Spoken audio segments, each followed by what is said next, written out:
Hey guys, Tom here from Crypto Life Inc., newly incorporated. Anyways, also the founder of Crypto Newbie. So if you guys are beginners at cryptocurrency, feel free to join in the Facebook group. I'll leave the link below. So basically today I'm just going to talk about how to get started with like Bitcoin and any cryptocurrency. We're just going to look at some exchanges and just show people for people who are just sitting on the fence or something, or just heard about it but haven't actually had the time to do their own research. Just a brief look at how you can get started with cryptocurrency. Alright, see you guys on the other side. Alright, so in this video we're going to cover how to get your fiat currency, your AUDs, your US dollars into cryptocurrency exchanges, so then you can go on and buy your Bitcoins, your Litecoins, your Ethereums, etc., or the altcoins. So there are a few different exchanges that you can use. What I would recommend is obviously do your own research, have a look at, just jump on Google and have a look at cryptocurrency exchanges in general. There are a few main ones that I'll mention out to you, and then there are some other ones that I also personally use that I've also included in this video. So probably the biggest one we got right now is Coinbase.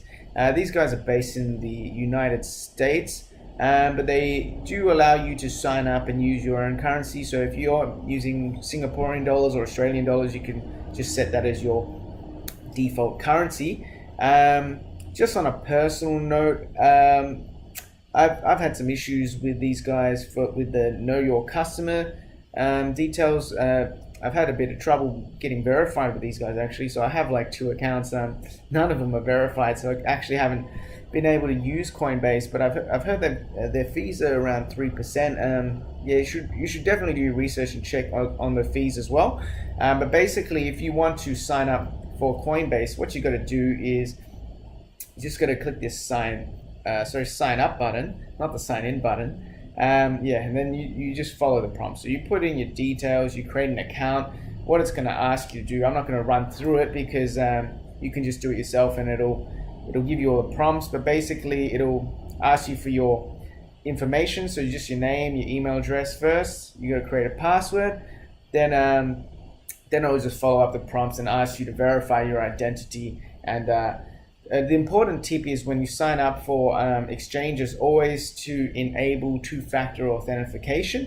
And I use the Google Authenticator for this personally. I find that this is makes it a bit more secure. So 2-factor authentication basically is that they can either send you an SMS to your mobile phone, so you connect your exchange to your mobile phone. So when you type in the password and username, they send you an SMS with a code, and then you put that code in, and then it allows you to log in. So with Google Authenticator, it actually generates a code on an app in your phone, and this code is changed on a regular time basis. Anywhere between roughly 30 seconds to a minute, the code is changed.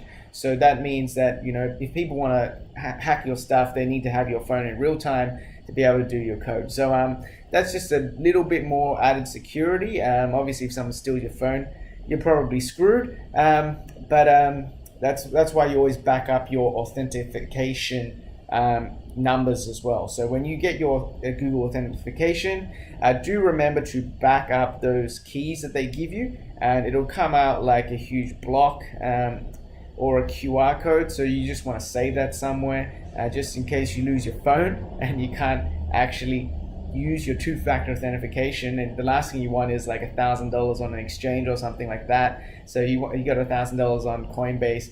When you try and log in with your password, everything's correct, but they ask you for your Google authentication code. But if you've lost your phone, you pretty much can't go back into that account unless you have the backup for your Google authentication app. So that's what you need to save. That's just a friendly tip for you guys. So just in case you lose your phones. I mean, it happens, right? Anyways, so we'll jump on to, I'm obviously from Australia, so I use some of the Australian exchanges. This one is one I personally use, BTC Markets. I quite like them. They charge anywhere between 0.75 to 0.7%, so a little bit less than Coinbase. From what I've heard is around 3%. So that's one of the primary reasons why I use them. Also because I wasn't able to verify my identity in Coinbase for some reason. So their customer service has been a bit lacking in from my experience. For BTC Markets, when I signed up, it was last year, so I just got accepted straight away. But now they've got the process when you sign up you go to create your account. It takes around 2 weeks to verify, or a week. Sometimes it might even send a letter to your house. So just preparing you guys for that.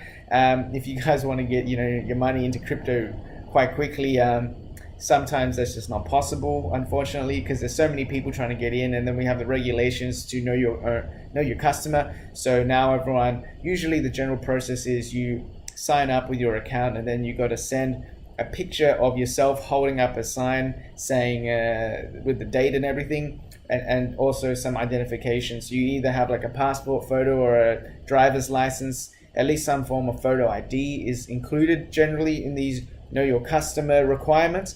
So just preparing you guys for that. So if you're looking to sign up for some accounts, just have that on hand just in case they ask you these questions, and you can just do it all on the spot. So generally I would recommend, if you're just going to sign up to a few accounts, you're not sure which ones are good, just sign up to a whole bunch of them. Obviously do your research, make sure they're safe exchanges, not some dodgy exchange that no one's ever heard about. So yeah, that's what I'd recommend. It would save you time. You might get approved for a few. I mean, I obviously didn't get approved for Coinbase, but I got approved for all these other ones that I'm looking at. So it'll just save you time, and then you can figure out which one you like better, compare the fees, etc., etc. So this one is quite a nice one. They have all the main coins. So they got Bitcoin, Litecoin, Ethereum Classic, Ripple, Bitcoin Cash, and then you can trade between cryptocurrencies as well. Actually, you can just trade between Bitcoin. Another one that I've used is another Aussie account here. These guys are Coinspot. They actually called me up, interestingly, which was surprising because I wasn't expecting it. But it's a nice touch. But these guys charge 3% fees just by buying any transaction there. So that's kind of why I usually just buy it on here, and then I'll move this money into Binance because they're only charging me 0.7%, which is one of the lowest fees from fiat into cryptocurrency that I can think of off the top of my head. And then once you get to Binance, which I'll cover later, then the fees are quite cheap there. So another one that is quite popular is Kraken as well. So here again, you can just create your account, follow their prompts, put in your know your customer details once you sign up, and then you can get through it in that way. So these are the top exchanges that I've been using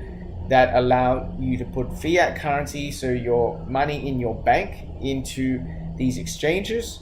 They're held in the exchanges, and then you can buy cryptocurrency with those exchanges. You can buy your Bitcoins, your Ethereums, etc.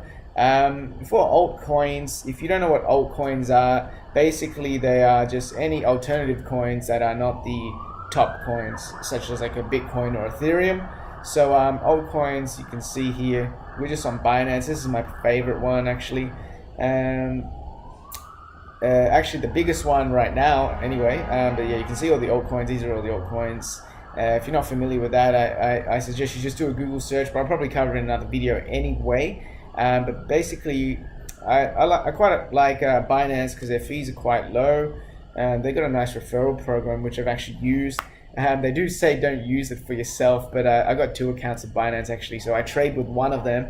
And when you trade with Binance and you've referred someone, you actually get a percentage of the fees, the BNB fees that you pay. So every trading fee that I do on the other account, I think I get around 20% paid in BNB. So I've been slowly acquiring my Binance coin, which is nice because it just means I save money on trading fees, so I can afford to take positions that are a bit more riskier than normal. So that's something that's just I've been testing out on the side, and it's been working quite well. So that's why I suggest Binance is a good exchange for your altcoins. There are a few other ones like Bittrex, Bitfinex.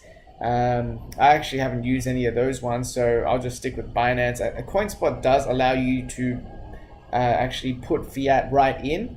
That's something I forgot to mention. Yeah, you can put fiat right into Coinspot. You need to be Australian, obviously, because it's an Australian exchange. But yeah, you can put fiat right into Coinspot, and you can actually buy altcoins with it. So if we go on their marketplace, let's just go Bitcoin to AUD. Let's see if this works. Usually I'm logged in, so it looks a bit different, but oh, sorry, buy and sell. What am I doing? Here we go. Yeah, so if you just put in your Australian dollars into this exchange, you can actually buy some altcoins as well. So they list quite a few altcoins actually, and I have purchased a few altcoins here. The reason that I sometimes use Coinspot despite the fees is because they still allow poly transactions.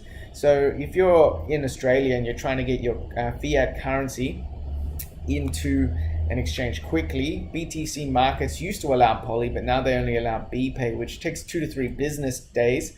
And sometimes, you want to buy the dip, right? But you can't buy the dip if you have to wait 3 days because the dip's gone by then. So what I've been doing, if something's really time urgent that I think, or if I just really want to buy something straight away, I just pay the extra 3% in fees, and I just get to use the poly, which usually arrives instantly. So I think it's instantly to 30 minutes in. But from my experience, every time I put in money with poly, it's just linked straight to my bank account and it goes in instantly. So I haven't had any issues there. So that's the reason why I use Coinspot sometimes. So I mean, they charge you fees, but you get to save time.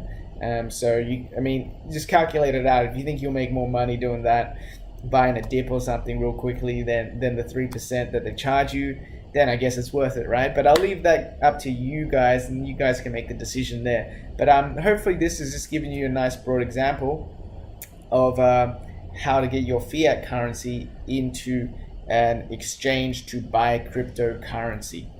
Thanks for tuning in, guys. Feel free to like and subscribe. I'm trying to build up this channel, so I'd appreciate that a lot. And I'm also running the Crypto Newbies Facebook group, so I'll leave that link in the description if you guys just want to join up. I'll be posting most of the videos there, along with I'm on Steemit as well, so I post a whole bunch of articles. I do some trading and just my insights on what's happening with usually Bitcoin and the cryptocurrency market. But yeah, so feel free to follow me, like and subscribe if you're interested in all that kind of stuff. Thanks for tuning in, guys. Have a good one.